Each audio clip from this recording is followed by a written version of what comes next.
The Department of Education is responsible for all funding and control of schools in England. The digital story started about 18 months ago. We need to get closer to the education sector, but to do that we knew we had to change our technology. My ambition was quite high.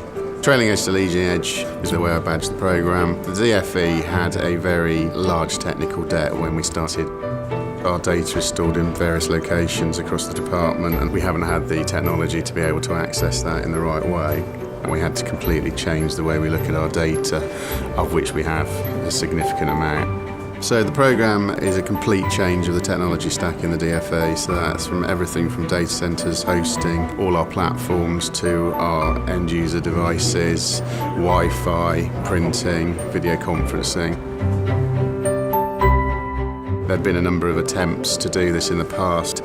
12 Steps to Modernisation was a way of articulating to the business the key things that would happen over the course of the period of the programme. We did a lot of comms around the business, around the change to enable that to happen as quickly as it did. We created a sort of roadshow activity around what was coming, and then we went on to run a Try Before You Decide campaign when we were choosing devices. Essentially it was about senior engagement at board level, all the way through all of our ranks and all of our agencies to ensure people knew what was coming and how they needed to engage with the process. The programme is absolutely critical to the digital transformation because without that technology improvement, without that cloud-based operation, it would have been incredibly difficult to us to have moved to a digital footprint. We need to do more, we need to be out in schools and colleges more, and when you have a very fixed, rigid desktop, that's very difficult. The whole package we put in around the cloud, desktop and the devices has really changed the way the department works. It takes some pressure off the buildings, but it also allows us to work more flexibly on the move.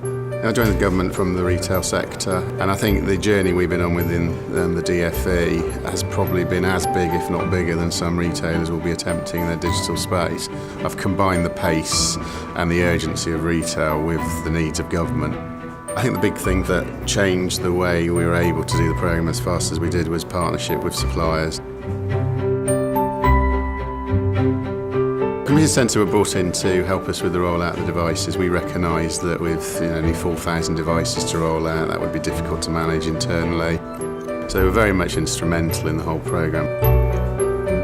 Because it was a partnership relationship, working together, overcoming the issues together, it meant the impossible became possible. So we're doing a lot of work now with our user base to exploit the technology we delivered. We've seen a reduction in the amount of calls to our help desk because of course the equipment's new. We've seen a significant reduction in printing as people have got mobile devices and therefore don't need to print things to go into meetings. And we've also seen a much more engaged use of using the devices. It was a very ambitious programme that could have gone one of two ways, and we were very fortunate we got the right people and we chose the right technology. Now we've got the flexibility of cloud and the flexibility of the way we're now working. It means digital transformation becomes very real.